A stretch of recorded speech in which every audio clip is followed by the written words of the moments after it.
When an entire world was slaughtered, the humans didn't beg. They didn't negotiate, they came for justice. The Galactic Council chamber shimmered with light from 100 worlds, a place meant to embody peace and diplomacy. Yet on this day there was no peace. The air was thick with unease, the delegates shifting in their seats as a grim recording played across the towering holoscreens. It showed a colony world, small and defenseless, burning under crimson skies. Screams echoed from the speakers, the sound of civilians begging for mercy. The footage ended with silence, the silence of death.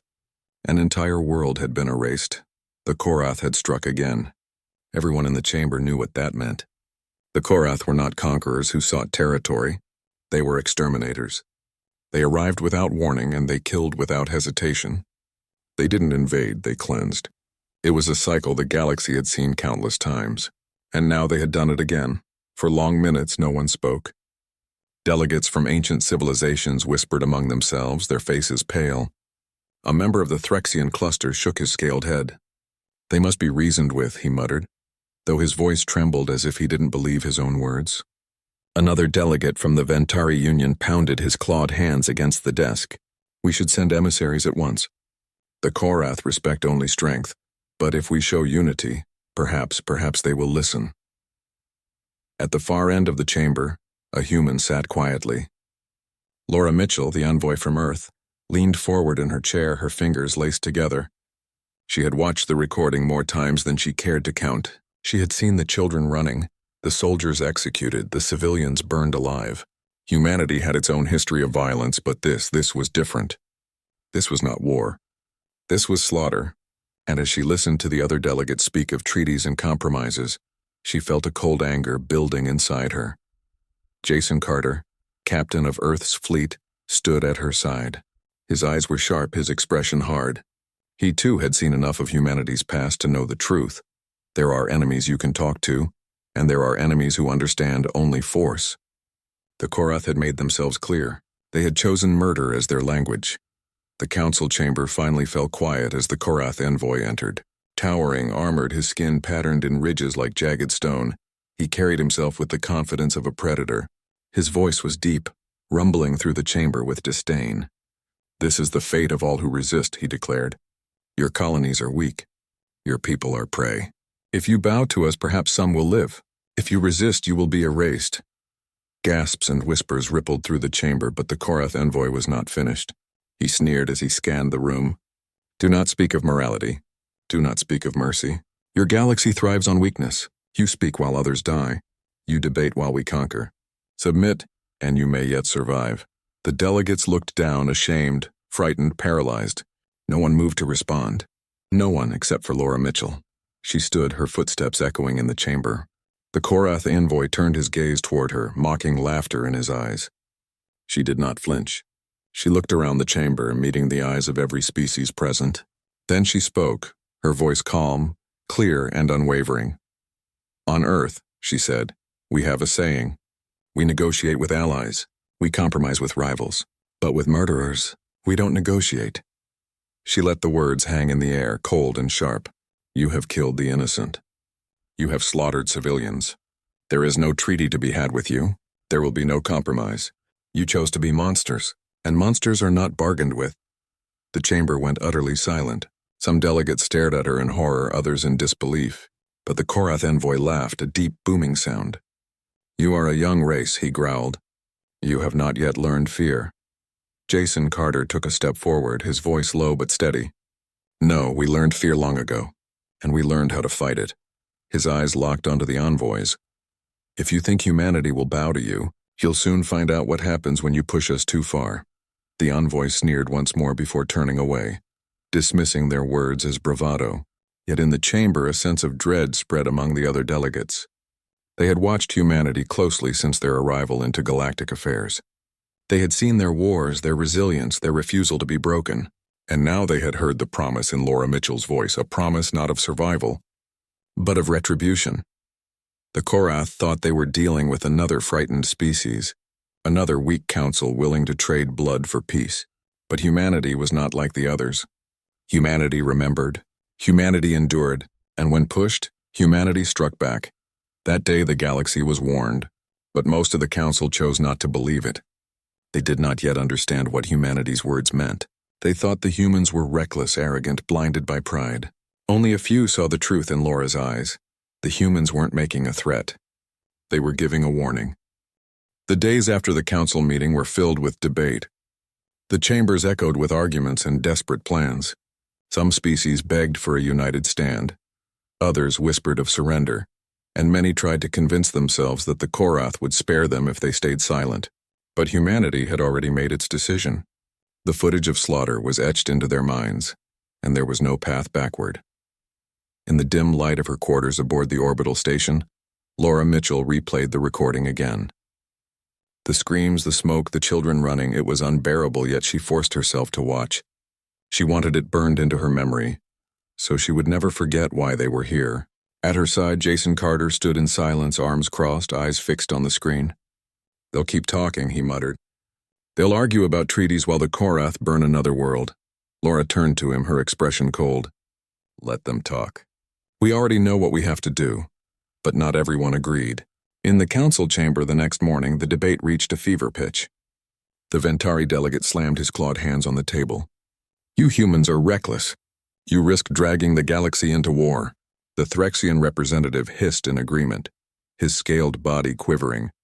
"If we provoke the Korath further, they will kill millions more. Diplomacy is the only way." Jason Carter couldn't stay seated. He rose, his voice hard, carrying across the chamber. "Millions are already dead. How many more will you sacrifice to keep pretending they can be reasoned with? How many burned colonies before you realize what they are?" Gasps echoed as his words rang out. The council was not used to such defiance. For centuries, they had lived under the illusion that all conflicts could be solved with negotiation. They saw humanity's defiance as dangerous. But in Laura Mitchell's eyes, they saw something more: conviction. The Korath envoy returned to the chamber that day, towering over the assembly with the same predatory sneer. He offered what he called peace terms.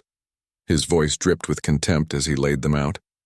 "If you kneel, if you swear fealty to the Korath Empire, perhaps we will let some of your kind live. Resist us and your species will vanish from the stars. Those are our terms." The chamber fell into uneasy silence. Many looked away, unwilling to meet his eyes. But Laura stood once more, her voice sharp as a blade. "Those are not peace terms. Those are demands for submission. And you have no idea what kind of enemy you've just made."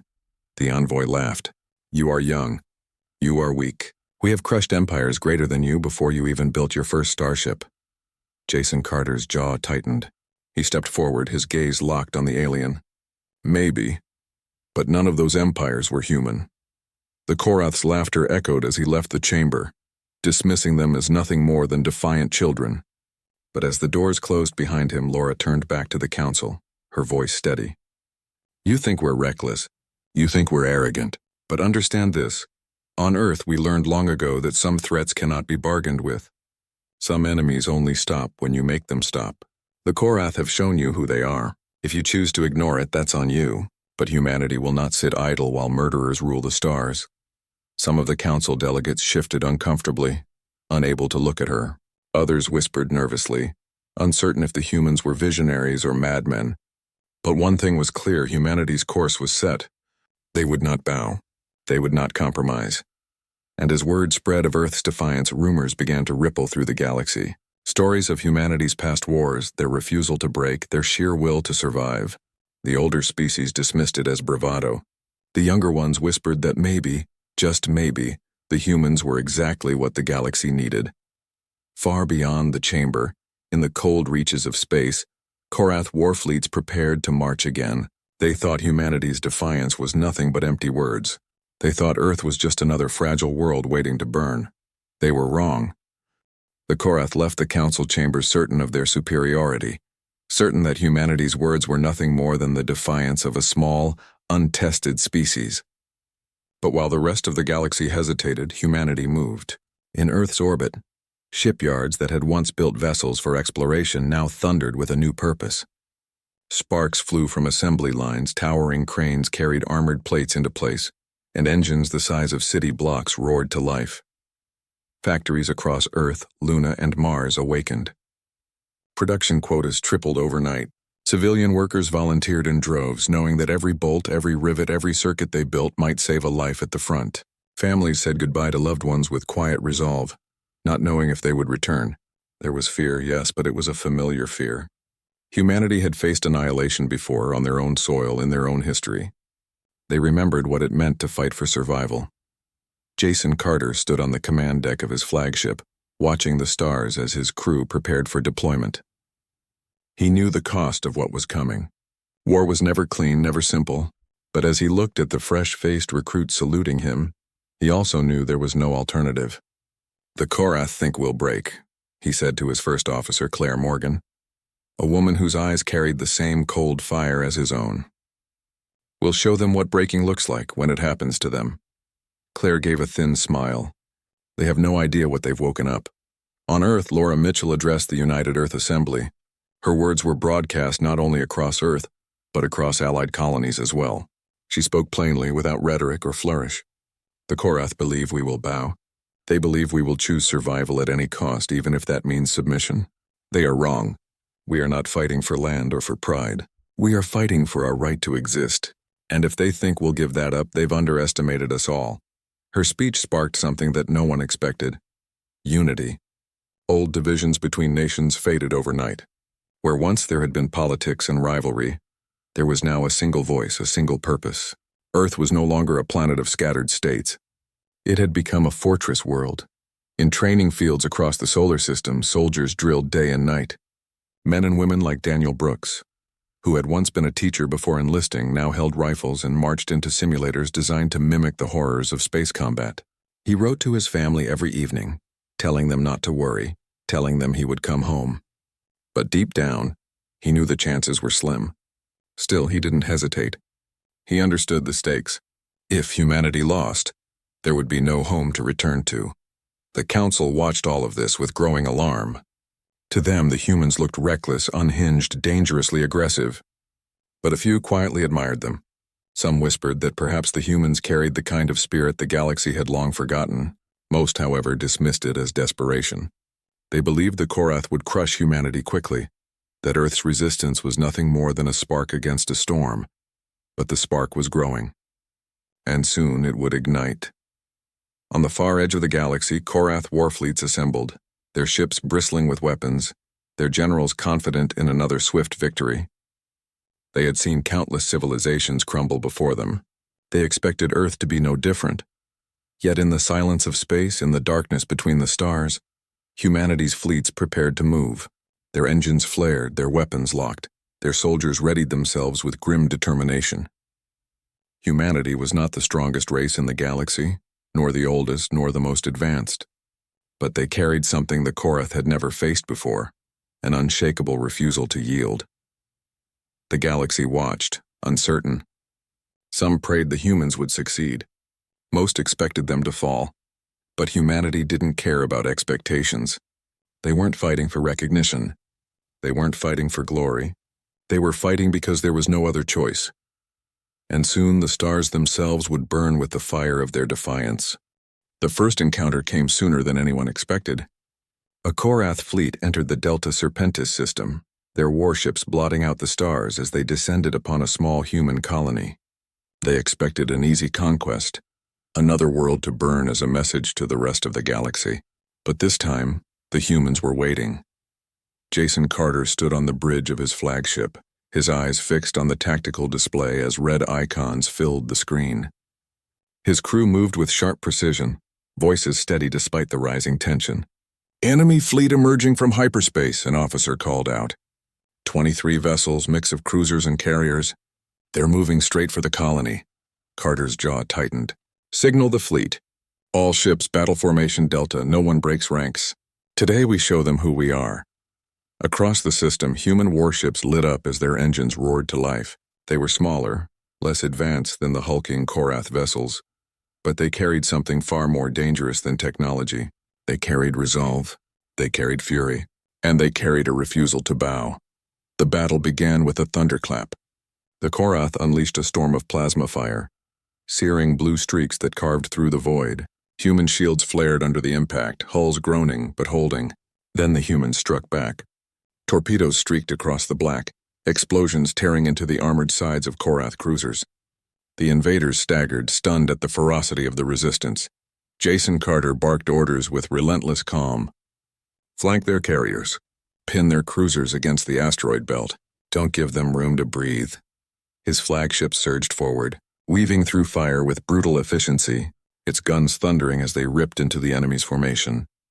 Meanwhile, Claire Morgan led her squadron on a daring maneuver. Her ships broke formation, diving straight into the heart of the Korath fleet. "Target their command ship," she ordered. "Make them bleed." Her squadron moved like wolves among giants, striking with precision, vanishing before the enemy could counter. When the Korath tried to press their advantage, they found themselves ambushed at every turn. But the battle wasn't just fought in the void. Human boarding parties launched onto enemy vessels, braving fire and steel to carry the fight face to face. Daniel Brooks was among them, his squad storming through the corridors of a Korath cruiser. The alien warriors were larger, stronger, bred for killing, but the humans fought with a ferocity that shocked even them. Brooks shouted over the gunfire, "Keep pushing. Don't give them an inch." Grenades roared, plasma rifles spat fire, and the tide turned.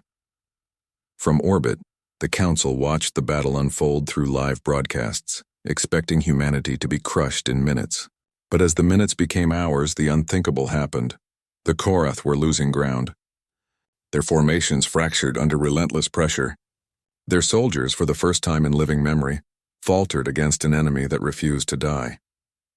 On his bridge, Jason Carter saw the moment. "They're breaking," his first officer said in disbelief.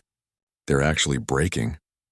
Carter's expression was grim, but his voice carried the weight of triumph. "Then we don't stop until they run," and run they did. For the first time in generations, a Korath fleet retreated. The survivors limped back into hyperspace, their warships scarred and burning. The humans stood bloodied, battered, and victorious. The galaxy erupted in shock. News of the battle spread faster than light, carried across every colony, every council chamber. Species that had cowered for centuries whispered in awe. The Korath were not invincible, and it was humanity that had proved it. On the bridge, Jason Carter looked out into the stars. He thought of the lives lost, of the ships that would never return. His voice was quiet, but every crew member heard it. "This is only the beginning. They'll be back and they'll come in force. But now they know, we are not prey." Laura Mitchell, watching the reports from the council chamber, allowed herself the faintest of smiles. She knew the cost of war had only just begun, but the message was clear. Humanity had drawn a line in the stars, and the Korath had just learned that crossing it came at a price. The victory at Delta Serpentis shook the galaxy, but it came at a cost humanity would never forget. Rows of ships limped back into port, their hulls scorched, their crews broken. Medical bays overflowed with the wounded, and hangars echoed with silence where proud vessels once stood. Families waited anxiously at docking stations, searching for loved ones among the survivors, their cheers often cut short by the crushing weight of bad news. Daniel Brooks had not come home. His squad's last transmission told the story. They had held the line inside a Korath cruiser long enough to sabotage its reactor, ensuring the enemy's retreat. His voice had been steady, calm, even as the countdown ticked toward zero. "Tell them we stood. Tell them humanity never bowed." Then the feed went dark. News of his sacrifice spread quickly, reaching Earth and beyond. To his family, it was a wound that would never heal. To humanity, it was a rallying cry. Murals were painted in his honor. His words replayed on every channel. He became a symbol of what it meant to be human. Ordinary people standing unbroken against impossible odds. But for every hero remembered, there were countless others lost to silence. Crews that had vanished in fire. Soldiers whose names would never be known outside of casualty reports. The weight of their deaths pressed heavily on Jason Carter as he stood in the command center, staring at the ever-growing lists of the fallen. He clenched his fists but never allowed his crew to see the grief behind his eyes. A captain carried the burden so his people could keep fighting. The Korath returned soon after, striking at Delta Eris. It was a desperate stand. Humanity's fleet was outnumbered. Their lines stretched thin, and yet they refused to give ground. Daniel Brooks' sacrifice echoed in every order, every shot fired, every ship that held position long past the point of survival. When the Korath tried to overwhelm them, humanity dug in harder. They weren't just defending colonies, they were defending the very idea of survival. The cost was staggering. Entire crews perished to buy minutes of time. Ships fought until their reactors bled dry, their captains choosing to ram enemy vessels rather than surrender. By the end, the system was littered with wreckage, a graveyard of steel and fire. And yet, against all odds, the civilians of Delta Eris escaped. Humanity had lost much, but they had denied the Korath their prize. When the reports reached the council chamber, Laura Mitchell stood before the delegates once again. Her eyes were tired, her voice low, but her words cut through the chamber with the same unshakable resolve as before. You still speak of diplomacy. You still dream of negotiation. But I've seen the truth. I've seen the bodies of children burned because you refused to act. I've seen soldiers die holding the line because you would rather talk than fight. The Korath are not misunderstood rivals. They are not a people seeking peace. They are murderers. And humanity warned you. We do not negotiate with murderers. Her words left the chamber in silence. Some delegates looked away ashamed. Others glared at her with resentment, unable to accept the truth. But there was no denying the evidence. The Korath weren't fighting for territory or dominance. They were fighting to erase. And humanity had made the decision no one else had the courage to make, to stop them, whatever the cost. On the edge of known space, Jason Carter's fleet regrouped. Ships were repaired, new vessels launched, fresh recruits trained. Humanity was bruised, scarred, but unbroken. Each loss carved their resolve deeper, turning grief into steel. They knew the war was far from over. The Korath would come again, stronger than before, but so would they. For the first time in millennia, the galaxy had witnessed a species that did not bow, that did not surrender, that did not break under the shadow of annihilation. And though the council still wavered, though the galaxy still doubted, the humans pressed forward. Because for humanity, survival was not enough. Justice demanded more. The Korath, shattered but unbowed, regrouped in the outer systems. Their fleet, though diminished, still carried the confidence of countless victories, of centuries spent conquering weaker species. They believed the humans would falter eventually, that the losses they had suffered would break their spirit. They were wrong. Humanity advanced like a storm. Every fleet, every ship, every soldier bore the scars of past battles, but also the fire of determination. Jason Carter's flagship led the charge, cutting through the void with relentless precision. Each battle was a calculated strike, designed to dismantle the Korath piece by piece. Every cruiser destroyed, every boarding operation successful was a message. Humanity would not stop until the threat was eliminated. Claire Morgan's squadron became legendary. They executed daring maneuvers, striking where the Korath least expected, slipping through lines that no one else could breach. Her crew boarded enemy vessels with fearless determination, leaving the Korath stunned at the ferocity of this species. They had faced countless enemies, but none like this. On the front lines, human soldiers fought with an intensity born from survival and vengeance. They remembered Delta Serpentis, Delta Eris, and every colony lost. Each fallen comrade's name burned in their hearts, and they would not let their sacrifice be in vain. Daniel Brooks's heroism became a rallying cry, whispered on every ship, every station, every battlefield. We do not bow. We do not break. We do not negotiate with murderers. The Korath Empire began to crumble. Systems once thought invincible fell under precise, devastating attacks. Supply lines were severed, command structures shattered, fleets destroyed. The galaxy watched in disbelief as a single species, young and underestimated, carved a path of unstoppable resistance. Finally, the Korath leaders, desperate and humiliated, sent envoys to beg for terms. They expected discussion, compromise, surrender. Instead, they were met with a human fleet surrounding their home system, overwhelming and unrelenting. Jason Carter stepped before the communications array, his voice calm, resonant, and carrying across the void. We negotiate with allies. We compromise with rivals. But with those who slaughter the innocent, we do not bargain. We end them. The Korath envoys were silent. Their empire had been broken, their fleets destroyed, their warriors defeated. And across the galaxy, every species heard the broadcast. For the first time in millennia, a clear law had been written into the stars. Humanity would not tolerate murder, cruelty, or injustice. Laura Mitchell addressed the Galactic Council once more, this time not in plea or warning, but in declaration. The Korath are no longer a threat.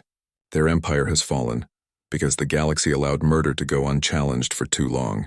Let this serve as a lesson. There are enemies we can debate with, rivals we can negotiate with, but those who choose to kill the innocent will meet the full force of humanity. We are the warning you refuse to heed. Do not forget it, the galaxy was shaken. Some species cheered quietly, some trembled at the clarity and ruthlessness of humanity's stance, and many realized that the era of underestimating humans was over. For the first time, it was universally acknowledged. Humanity was a force not defined by age or technology, but by unyielding will, courage, and moral certainty. And as the dust of war settled across countless systems, humanity returned to its colonies and homeworlds. Ships were repaired, soldiers buried, and survivors mourned. Yet even in quiet moments, the galaxy could feel the echo of their warning. The Korath would not rise again, and the galaxy had learned that humans do not negotiate with murderers. In the endless stretch of stars, a new rule had been written, one that would endure for generations. Humanity had carved its place not through domination or diplomacy alone, but through courage, sacrifice, and the refusal to yield to evil. The stars were no longer silent witnesses to the galaxy's horrors. They had heard the voice of humanity, resolute and unwavering, and it would echo forever. The Korath, broken and humiliated, retreated to the farthest reaches of the galaxy. Their pride, once unmatched, had been shattered. Systems that had stood for centuries now lay in ruins, their fleets reduced to charred wrecks floating silently in space. The remnants of their generals gathered, trying to muster some semblance of strategy. But even they knew the truth. Humanity was no ordinary opponent. Across the galaxy, news of humanity's relentless victories spread like wildfire. The other species watched in awe and fear as humans, smaller and fewer in number, toppled one Korath stronghold after another. Each victory carried with it both triumph and sorrow. Ships limped back to Earth orbit. Wounded crews carried the burden of loss, and families mourned the sons and daughters, brothers and sisters who had never returned. Yet the humans did not falter. They grieved, yes, but they also pressed forward, determined to see the war through to its end. Jason Carter paced the bridge of his flagship, the endless black of space stretching before him. Reports scrolled across the display, showing Korath activity in sectors thought unreachable. Their fleets were scattered, but still dangerous. Still deadly. They'll try something desperate, he said to Claire Morgan, who stood nearby, her arms crossed. And when they do, we need to be ready to strike like a hammer from the void. Claire's eyes glimmered with the same determination that had carried her squadron through countless battles. Let them come, she said. Every ship we lose is just fuel for the fire. They'll learn too late that humans don't surrender. On Earth, Laura Mitchell prepared her address to the Council and the galaxy at large. This would not be a speech of diplomacy, nor a plea for understanding. This was a declaration. She reviewed footage from the front lines, images of ships exploding, brave soldiers falling, civilians rescued, and colonies liberated. Every moment of loss and every act of heroism formed the story she was about to tell. When the transmission began, the galaxy fell silent. Hundreds of species watched, riveted. Laura's voice was steady, unwavering, yet charged with the weight of countless lives lost and countless more saved. The Korath believed they could erase humanity from the stars, she said. They believed that fear would bend us, that the slaughter of innocents would force our hand. They were wrong. They are wrong. Humanity does not negotiate with murderers. She paused, letting the words sink in. Across the galaxy, from thriving metropolises to isolated outposts, listeners held their breath. This was not propaganda. This was the truth. This was the reality of a species forged in struggle, tempered by history and unbroken in spirit. Meanwhile, human fleets surged forward like tides of steel and fire. Jason Carter's flagship led the charge into the heart of the Korath Empire, accompanied by squadrons under Claire Morgan, Daniel Brooks' old unit, and countless others whose bravery had become legend. The Korath responded with every weapon at their disposal, cruisers bristling with plasma cannons, carriers launching endless waves of attack fighters, and boarding parties descending upon human vessels with merciless precision. The battles were brutal. Human ships took hit after hit, their hulls groaning, engines screaming, shields flickering under sustained fire. Yet they adapted, maneuvering with cunning and ingenuity. Smaller, more agile vessels darted between Korath cruisers, delivering targeted strikes and sabotaging weapon systems. Boarding crews stormed ships, overwhelming alien warriors through sheer ferocity and strategy. Every human casualty was avenged tenfold, every loss a spark of determination that fueled the next strike. Daniel Brooks, now leading a squad of elite Marines, became the embodiment of human resilience. During one engagement, his team boarded a massive Korath dreadnought, fighting through corridors filled with smoke, fire, and the sound of battle. Each step forward was a battle against impossible odds. His voice carried through comms. For every one of us you kill, 100 more will rise. You will not stop humanity. Claire Morgan's pilots performed feats that became legend in hours, outmaneuvering larger Korath vessels, drawing them into traps set by the human fleet, and striking with the precision of predators. Entire Korath squadrons were annihilated by their tactics. Even the most battle-hardened aliens began to whisper fearfully about this species that refused to die, that refused to yield. On the strategic command floors of Earth and allied colonies, officers coordinated an intricate dance of fleets. The humans were relentless, cutting off supply lines, isolating command centers, and striking at key planets with pinpoint accuracy. Every Korath maneuver was met with countermeasures that seemed impossible to anticipate. Humanity had studied their enemy, learned their tactics, and adapted faster than anyone thought possible. And yet the cost was staggering. Thousands of humans had fallen in this campaign. Ships once symbols of power were now wreckage drifting silently in space. The cries of survivors haunted every battlefield. But for every loss there was a victory. Every civilian rescued, every Korath ship destroyed, every stronghold liberated. Humanity pressed on, their resolve unbroken. Finally, the Korath leadership realized that their empire could not withstand this relentless assault. Their remaining fleets were fragmented, supply chains severed, and morale shattered. In desperation, they sent envoys to Earth, hoping to negotiate surrender.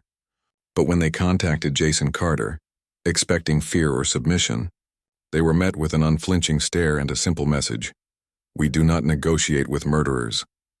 The transmission went out across the galaxy. Every civilization, every species witnessed the human declaration. It was not a threat, it was law. Humanity had drawn a line, and the Korath had crossed it. They had given the galaxy proof that there were consequences for murdering innocents, that some actions could never be forgiven or bargained with. On the front lines, the last Korath strongholds fell. Human fleets pressed relentlessly, dismantling command centers, destroying warships, and capturing or eliminating enemy leaders. The galaxy watched as a species once underestimated reshaped the balance of power, not through fear or domination, but through courage, resilience, and an unwavering sense of justice. Finally, when the last of the Korath fleets were destroyed, humanity did not celebrate with arrogance or cruelty. Instead, they mourned. They honored the fallen, tended to the wounded, and helped rebuild worlds scarred by war. And then, as the galaxy adjusted to this new reality, the humans issued their final doctrine. Broadcast in every system, every colony, every outpost. We negotiate with allies. We compromise with rivals. But with those who slaughter the innocent, there is only one answer. We end them. This is humanity's law written in the stars, and it will endure as long as we endure. The galaxy fell silent, awestruck. Species who had never dared to resist the Korath now understood the force they had underestimated. Empires realized that humans were not a young, weak species to manipulate, but a new standard of courage, of moral certainty, of unyielding strength. And as humanity returned to their colonies, repaired their fleets, and rebuilt the world scarred by conflict, they carried with them more than victory. They carried a message. The stars would remember, the history books would record it, and the lesson would endure for generations. Humanity does not bend. Humanity does not bow. Humanity does not negotiate with murderers. From the ashes of war, a new era began. The galaxy would never again look at Earth or its people the same way, for in the end, humanity had done more than survive. They had reshaped the rules of the universe. And somewhere, in the silence of space, the stars themselves seemed to echo the human voice, steady and unwavering. Never again will innocence be slaughtered without consequence. Never again will the galaxy tolerate murder. Humanity has warned you. And now the galaxy will remember.